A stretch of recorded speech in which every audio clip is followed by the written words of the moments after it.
皆さんこんにちは。今日はできなくてもいいことを紹介していこうと思います。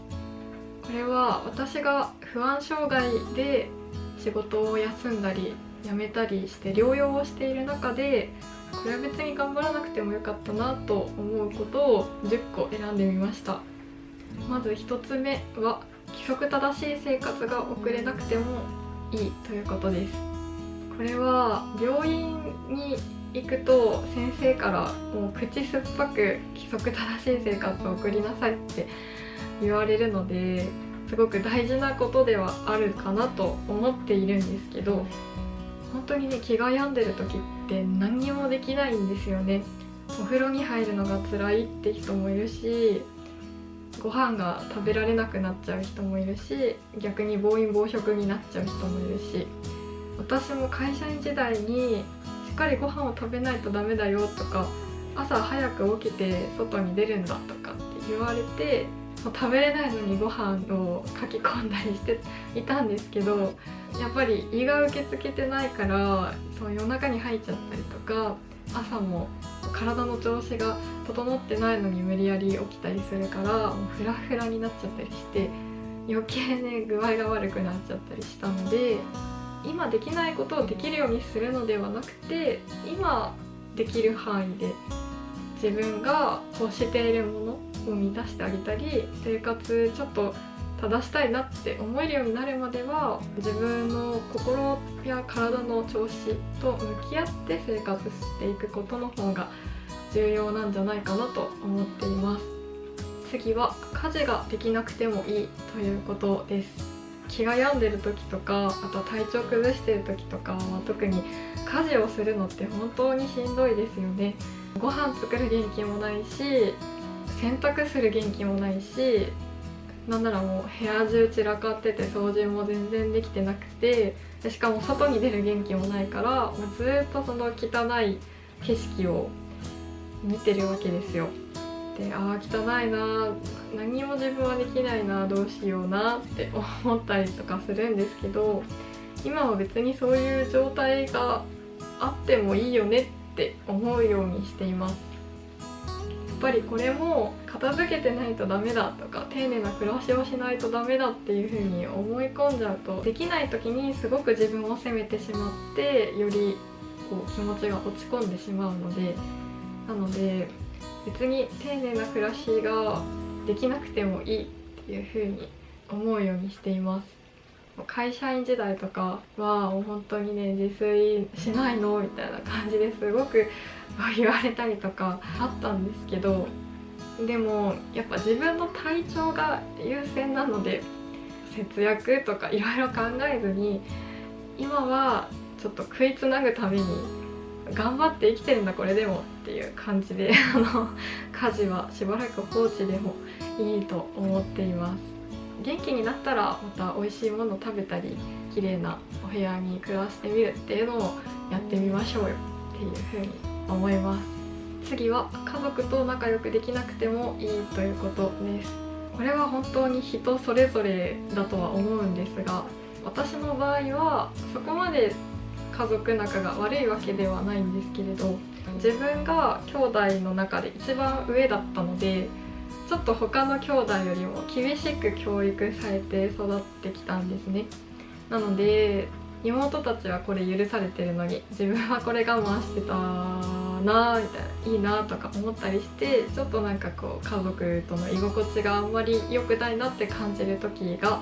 何度かあったり、あとは自分以外にも精神疾患を持っている家族がいるので、そういう人のコントロールできない感情に我々家族が振り回されちゃったりすることもあったりして、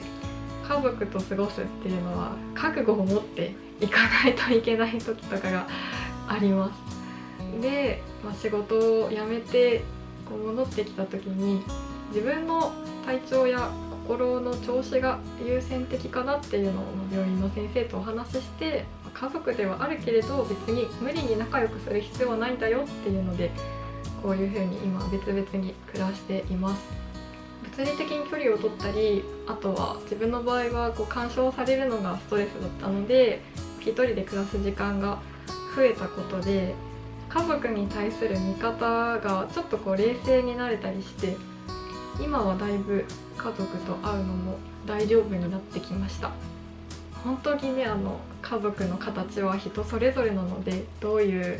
風に親とか兄弟とかと関わっていくのかっていうのはそれぞれ決めてほしいんですけど、必ず仲良くしなきゃっていう風に思う必要はないですよっていうお話です。次は外に出ることができなくてもいいということです。これも病院の先生から外に出て日の光を浴びなさいとか、散歩に出てちょっと運動しなさいとかよく言われるんですけど、気持ちがすごく落ちている時とか体調が悪い時は本当に外出るのがしんどいんですよね。なんというか、こんなに外は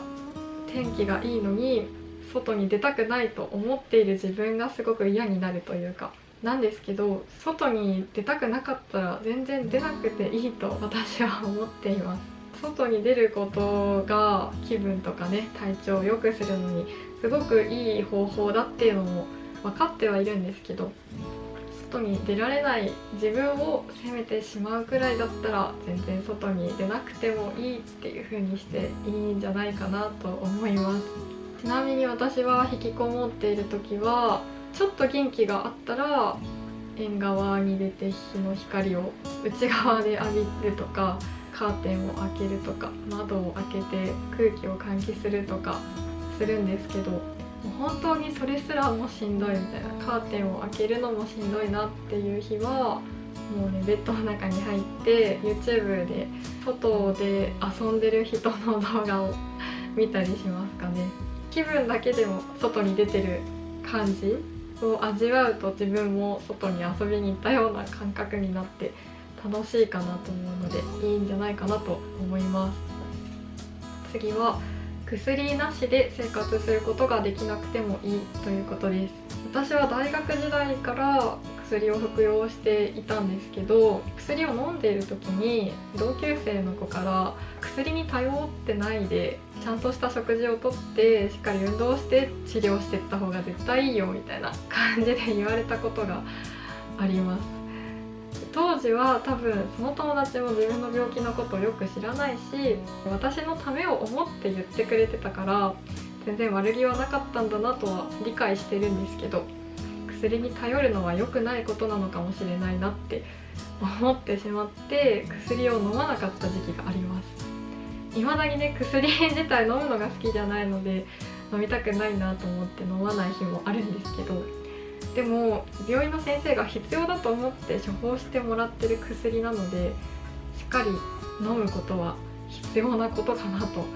思います。当たり前なんですけど、薬に頼るイコール自分の生活管理能力が低いっていう風に思っちゃうんですよね。なんか自分の不死だらな生活が原因で薬が必要になってるんじゃないかって、それもやっぱり自分を責めてしまって悲しいので、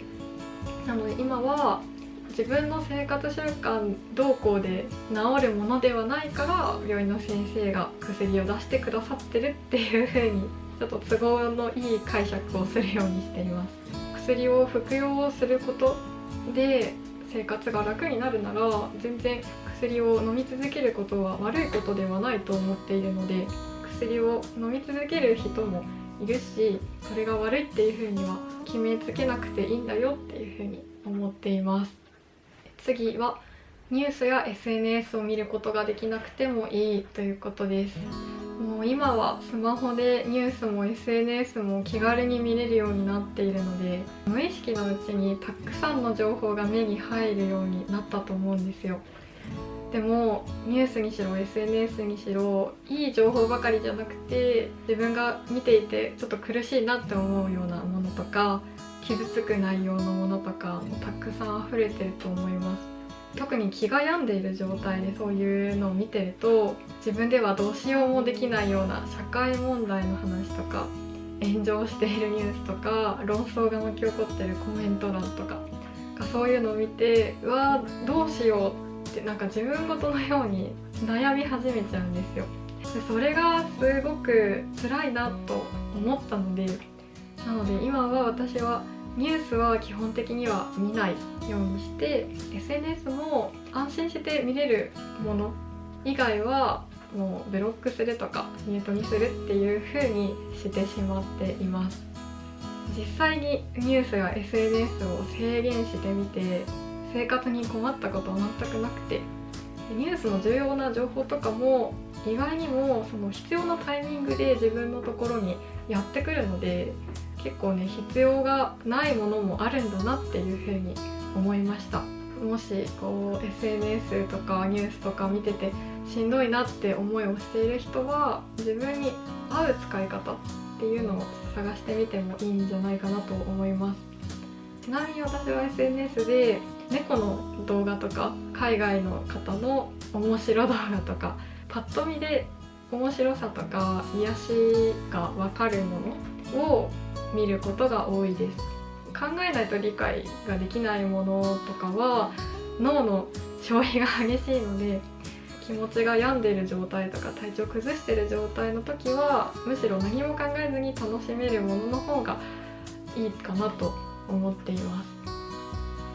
す。次は本を読むことができなくてもいいということです。私は療養中全然本が読めなくて、というか、文章が読めなくなってしまって、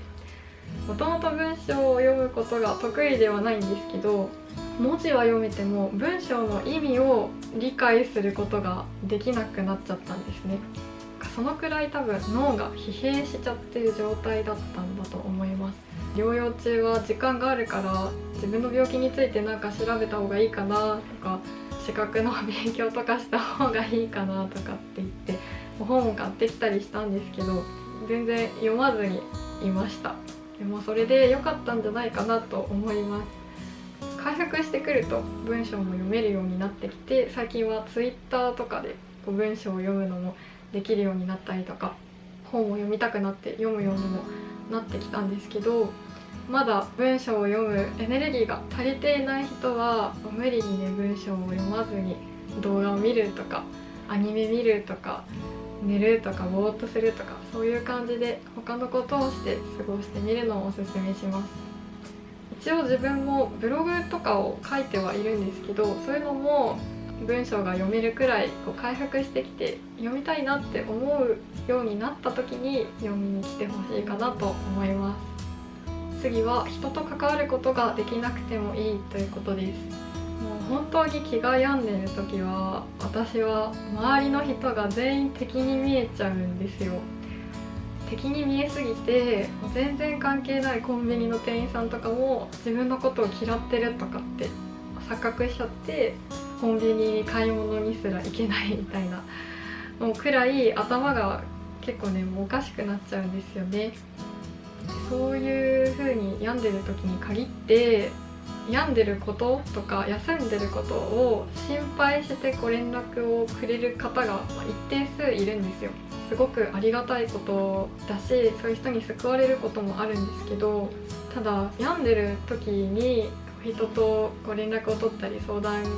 乗ってもらったりすると結構ねやっぱ疲れちゃうんですよね。なので DM を閉じるとか、返せるものにだけ返すとか、そういう感じで人との関わりは制限していってもいいんじゃないかなと思っています。自分は実際その会社にいた頃は会社の人とのやり取りがすごくしんどくなっちゃったので、障害者職業センターっていう施設にお願いをして会社とのやり取りを代行してもらったりもしました。そういうものもあるので、人との関わり自体エネルギーを使うものっていうのを意識して無理に人と関わろうとすることはしなくてもいいんじゃないかなと思います。そして最後は誰かの役に立とうとすることができなくてもいいということです。休んでる期間が長引くにつれて人とも関わらないし、家事も何もしないし、何の役にも立てていない自分がすごく許せなくなっちゃう時ってあるんですよ。なんですけど、今自分が思うようにしているのは、人は存在しているだけで誰かの役に立っていることがあるっていうこと。これはなんかの動画か何かで見たんですけど、例えばね、自分の祖父母が寝たきりの状態になってしまって入院しているみたいなシチュエーションがあった時に、そのおじいちゃんおばあちゃんは何もできないし、むしろね、看護師さんやスタッフさんにお世話してもらっている状態ではあるけれど、でも生きていてくれているだけでなんかこう心の支えになったりしませんかね。急に危篤状態に入っちゃって、今ちょっと危ない状態ですって連絡が来た時、少しでも生きていてほしいなって思ったりしますよね。だから人って生きていることだけで誰かの心の支えになっていることがあるんだよっていうのを聞いて、確かにそうかもしれないなっていうふうに思って、精神病んでいると周りが全員敵に見えてしまって、誰も自分が生きてることを望んでないって思っちゃうこともあるかもしれないんですけど、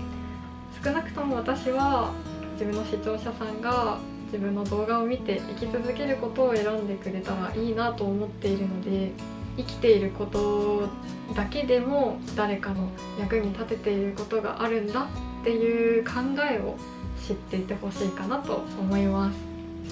はい、いかがだったでしょうか。療養中、自分の場合はこれをした方がいいって言われるよりは、これは別にやらなくてもいいよ、できなくてもいいんだよって言われた方が分かりやすいかなと思ったので、今回はできなくてもいいことを10個選んでみました。もし皆さんの生活や療養のお役に立てたら嬉しいです。ここまで見てくださってありがとうございました。